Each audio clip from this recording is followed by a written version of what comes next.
महाराज जी, हम अपने भावों को एक जगह रखने के लिए कि जैसे हम पूजा पाठ करते हैं और जो चीज़ें हमें याद हैं वो हम फटाफट पढ़ते चले जाते हैं, तब हमारे भाव उतने नहीं जमते। और जब हम स्वाध्याय करते हैं, शास्त्री जी पढ़ते हैं, तब तो हम उसमें लीन हो जाते हैं। पर वैसे हम अपने भावों को इधर उधर करते रहते हैं, उनको कैसे हम बदलें उस समय? अच्छा प्रश्न है कि हम जो रोजाना नित्य नियम की पूजाएं करते हैं, स्तोत्र आदि पढ़ते हैं या जाप माला आदि करते हैं, तब हमारे मन नहीं लगता, भाव नहीं लगते। उसका सीधा सा समीकरण ये है कि तुम्हारे मन को हर समय कुछ नया चाहिए। ये केवल धर्म के क्षेत्र की बात नहीं है, आप अपने लौकिक क्षेत्र में भी देख लेना। मान लो अगर आपको कोई चीज़ बहुत अच्छी लगती है, मान लो आपको खीर बहुत अच्छी लगती है, लेकिन अब तुम्हें खीर सुबह नाश्ते में भी दी जाए, दोपहर के खाने में भी दी जाए, फिर शाम को भोजन में फिर से खीर दे दी जाए, एक दिन दी जाए, 2 दिन दी जाए, हफ्ते भर दी जाए, पर तुम क्या कहोगे? भैया बस दाल रोटी खिला दो। अगर तुम्हें मान लो कोई टीवी सीरियल बहुत अच्छा लगता है, उसका एक बार तुम टेलीकास्ट देख लोगे, दोबारा रिपीट टेलीकास्ट देख लोगे, तिबारा दिखाने बिठा दिया जाए, फिर चौथी बार दिखाने बिठा दिया जाए, फिर क्या कहोगे? भैया कितनी बार देखूंगा मैं, अब अगला नेक्स्ट एपिसोड दिखाओ। कहने का तात्पर्य है कि हमारे मन को नया नया चाहिए। हम लौकिक क्षेत्र में तो नया नया देते हैं, लेकिन धर्म के क्षेत्र में हमारी चीजें फिक्स हैं। जो रमोकाय मन का पाठ आप बचपन से करते आ रहे थे, आज 55 और 60 की एज में भी वही कर रहे हो।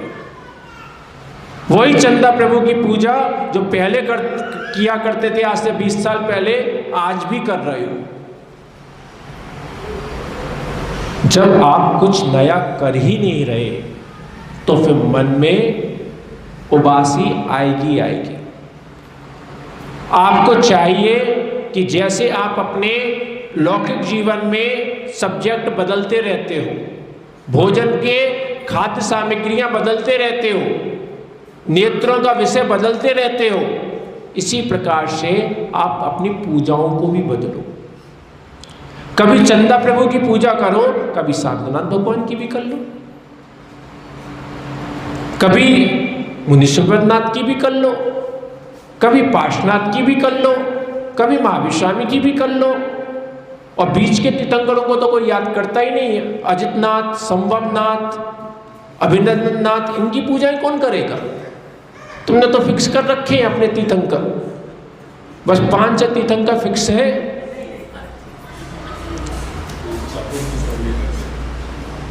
उसके साथ एक तीर्थंकर की भी बहुत सारे कवियों ने, बहुत सारे आचार्य भगवंतों ने पूजाएं लिखी है। नई नई पूजाएं करो ना, कैसे मन नहीं लगेगा? जाप करते हो, वही रमोकाय मंत्र है जिसको तुम बचपन से आज तक पढ़ते आ रहे हो, जबकि रमोकाय मंत्र कितने मंत्रों का राजा है? 84 लाख मंत्रों का राजा है। तो प्रश्न ये है कि जब वो 84 लाख मंत्रों का राजा है, तो फिर 84 लाख मंत्रों को लिखने की जरूरत क्यों पड़ी? इसलिए ही पड़ी कि बेटा रमोकाय मंत्र की जाप करता रहेगा, साल भर करेगा, 2 साल करेगा, उसके बाद में वो जाप में तुझे मन नहीं लगेगा। इसलिए अपने मंत्रों को बदल दो। तुम्हें 10 जापें ही तो करनी है, 11 जापें ही तो करनी है, तो 11 जाप का नियम लो, लेकिन कभी चंदा प्रभु की कर लो, कभी संभवनाथ की कर लो, कभी शीतलनाथ की कर लो, कभी श्यासनाथ की कर लो। और अगर रमोकाय मंत्र की ही करनी है तो रमोकाय मंत्र पढ़ने के भी 3 विधान है। एक तो जो तुम पढ़ते ही हो, नमो अरिहंताणम, नमो सिद्धाणम, नमो आयर्याणम, नमो वज्रायण, नमो लोय सबसाणम। एक नीचे से ऊपर है, नमो लोय सबसाणम, नमो वज्रायण, नमो आयर्याणम, नमो सिद्धाणम, नमो अरिहंताणम। विधान है ये शास्त्रों के। पढ़ो कैसे मन नहीं लगेगा। और जब इसकी भी अभ्यास हो जाए तो फिर कहते हो कोई सा भी पद लेके पढ़ लो, नमो वज्रायणम, नमो अरिहंताणम, नमो ले सबसरण, नमो आर्यण, नमो सिद्धाणम, करो जा और फिर बताना कि मन नहीं लग रहा।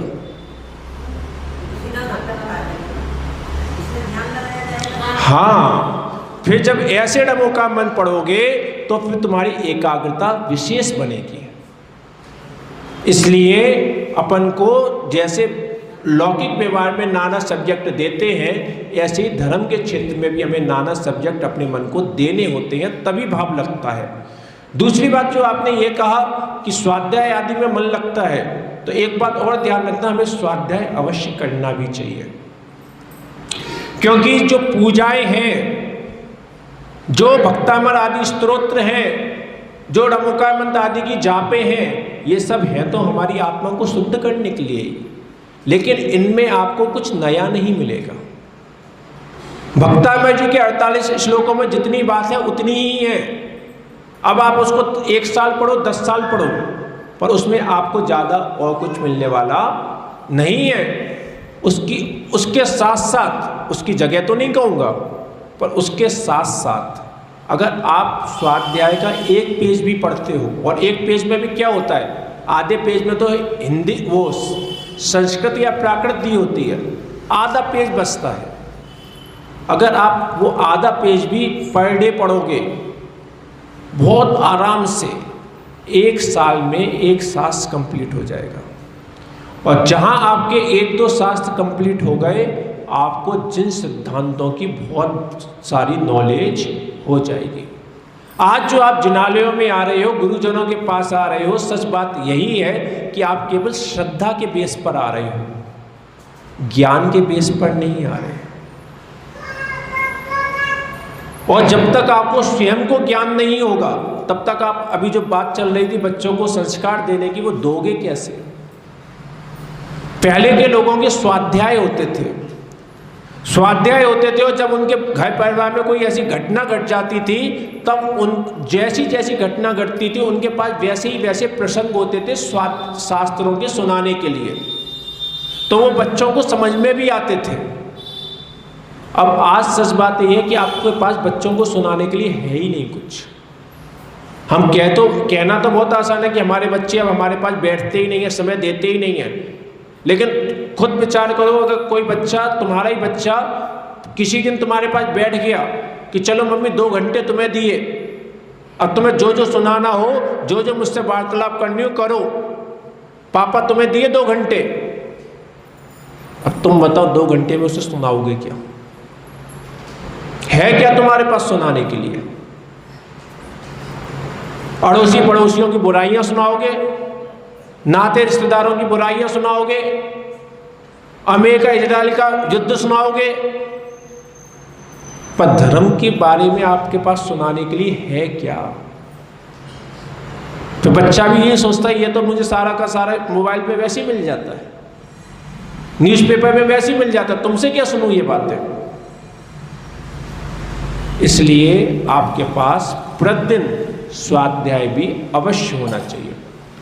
जैसा पूजा आवश्यक श्रावक के लिए बताया गया है, ऐसा ही स्वाध्याय को भी आवश्यक कर्तव्य बताया गया है। देव पूजा, गुरुपास्ति, स्वाध्याय, संयमस्तपा, दानम चेति गृहस्थाणाम, षट कर्माणि दिने दिने। ये 6 कर्तव्य, देव पूजा, गुरु उपासना, स्वाध्याय, संयम, तप और दान, ये 6 आवश्यक कब कब करने के लिए बताए? दिने दिने, प्रतिदिन करने योग्य। तो जैसे जिन जिनेंद्र ने तुम्हें पूजा करना बताया है, उन्होंने बताया बेटा रोजाना स्वाध्याय भी करो। तो जब स्वाध्याय करोगे तब भी नया नया सब्जेक्ट मिलता ही है, उसमें आनंद आता ही है। बहुत अच्छी बात है, आना भी चाहिए।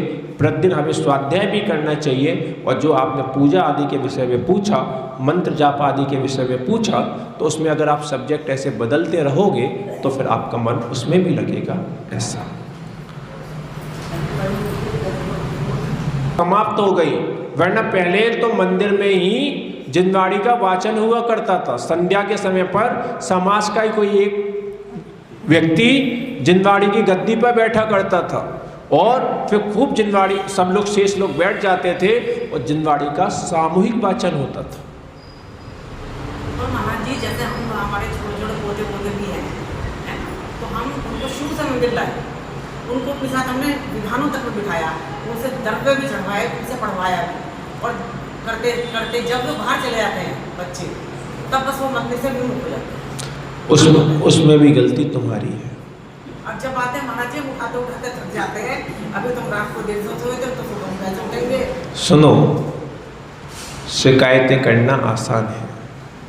जब तुम्हारे बच्चे छोटे थे तुमने उनको विधानों में बिठा दिया था, दर्शन करने के लिए ले आए थे, वो बच्चे छोटे थे, तुम जो कहते थे वो करते थे।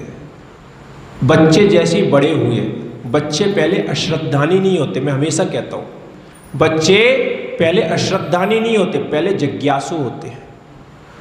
जब छोटे थे तुम जैसा कहवाते थे वैसा कर देते थे। जब वो थोड़े से बड़े हुए तो उन्होंने पूछा कि दादी जी एक बात बताओ, विधान में बैठने से क्या होता है? दादी जी एक बात बताओ, दर्शन करने से क्या होता है? आपके पास जवाब में बस इतना ही होता है कि बेटा या तो डरा दो कि धर्म के बारे में ऐसा नहीं बोलते वरना भगवान कान पका देगा, या तो ये समझा दिया। हमारे पास वो लॉजिक नहीं है। अभी अभी हम एक कीरतपुर में ही थे, वहाँ पे उन्हीं का मंदिर था और बच्चा 12th उसकी इस साल कंप्लीट हुई है, लेकिन अपने ही मंदिर में वो नहीं जाता था, घर के बिल्कुल बराबर से मंदिर। हमारे पास आ गया एक दिन, हमने उससे ऐसे ही पूछ लिया कि बेटा मंदिर जाते हो? कहने लगा नहीं जाता महाराज जी। मैंने कहा बहुत अच्छा काम करते हो ये तो। फिर मैंने पूछा क्यों नहीं जाता? तो फिर वही बात कि अभी मैं स्टडी कर रहा हूँ, ऐसा कर रहा हूँ, वैसा कर रहा हूँ। 2 दिन तक उसने लगातार पहले हमसे चर्चाएं करी कि मंदिर जाने से क्या होता है, और इतना डीप चर्चा करी कि माने कि महाराज जी जैसे कभी महाराजों के पास जाते हैं तो हम आहारों में तो बहुत भीड़ रहती है, इसलिए मैं आहारों में तो नहीं जाता हूँ, पर कोई भिखारी आ जाए मैं उसको तो भोजन दे देता हूँ, तो इसमें ये भी तो पुण्य का काम है। उसने बहुत सारे सब्जेक्ट पर चर्चा करी और 2 दिन चर्चा करने के बाद फिर तीसरे दिन से, और जब तक हम वहाँ पर रहे, प्रतिदिन वो धोती दुपट्टा पहनकर आता था, अभिषेक करता था और रोजाना हमारे साथ आहार दान देने के लिए जाता था। तो बच्चे जिज्ञासु हैं। अब तुम्हारी शताब्दी नहीं चल रही, तुम्हारी पीढ़ियां नहीं चल रही। तुम्हारे टाइम में तो क्या होता था, केवल श्रद्धा के बेस पर मंदिर आ जाते थे, श्रद्धा के बेस पर गुरुओं के पास आ जाते थे। पर आज की जो जनरेशन है, जी जैन चल रहा है, 21वीं सदी चल रही है, यहाँ पर तो बच्चों को लॉजिक चाहिए, और जब आप लॉजिक नहीं बता पाते हैं तो फिर वो अश्रद्धानी हो जाते हैं। तो इसलिए अच्छा ये है कि आप या तो स्वयं में वो लॉजिक ढूंढें और लॉजिक बताएं, और नहीं बता पा रहे हो तो फिर हम जैसे गुरुओं के पास लेकर आओ। पहली बार लाना तुम्हें ही पड़ेगा। तुम्हारे घरों में जाकर मैं तुम्हारे बच्चों को नहीं लेकर आऊँगा, लेकिन एक बात पक्की है, अगर तुम एक बार ले आए फिर तुम्हारे बच्चा तो कितना भी जिज्ञासु हो, अगर मेरे पास से जाएगा तो ये बात पक्की है कि उसके सारे प्रश्नों का समाधान करके ही भेजूंगा मैं, समझे ना।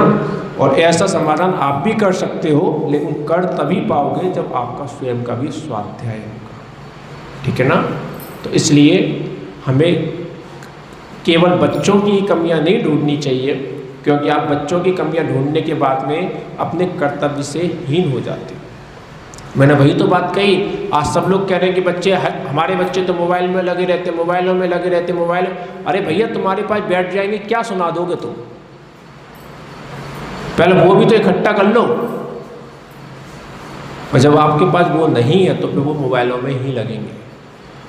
एक बच्चा आज जैन धर्म की अगर रथ यात्रा हो रही है उसमें नहीं जा रहा, और वही जैन बच्चा अन्य मतों की रथ यात्राएं हो रही है उसमें जा रहा है, तो मैं कैसे कह दूं कि उस बच्चे के अंदर उसके पास टाइम नहीं है, उसके पास श्रद्धा नहीं है? कैसे कह दूं?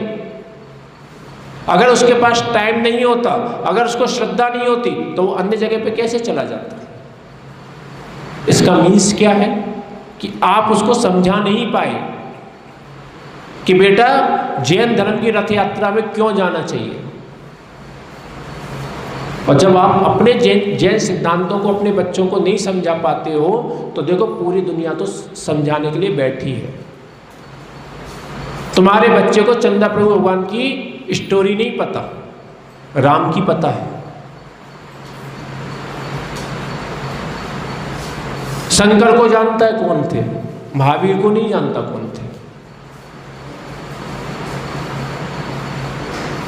कारण क्या हुआ? क्योंकि तुमने अपने 24 तीर्थंकर के नाम तक याद ना करवा पाए उन्हें, और अन्य लोगों ने अपने पूरे पूरे कथानक याद करवा दिए उनको। जब आप खुद नहीं बताओगे तो फिर पूरी दुनिया बताएगी, ठीक है ना? तो इसलिए अच्छा यही है कि पहले आप स्वयं स्वाध्याय करो, और स्वाध्याय करने के बाद उन जो चर्चा निकले वो फिर अपने घर में परिवार में करो।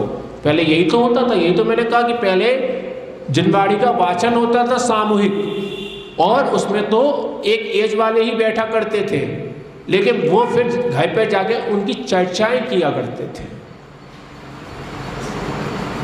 अब आज अपने पास इन चीज़ों के लिए टाइम नहीं है तो दुखी भी आप ही हो, कोई दूसरा नहीं है।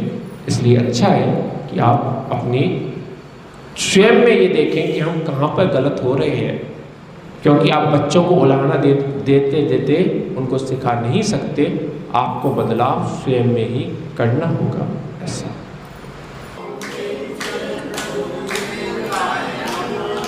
ओम ह्रीं श्री चंदा प्रभु जिनेन्द्राय नमो नमः।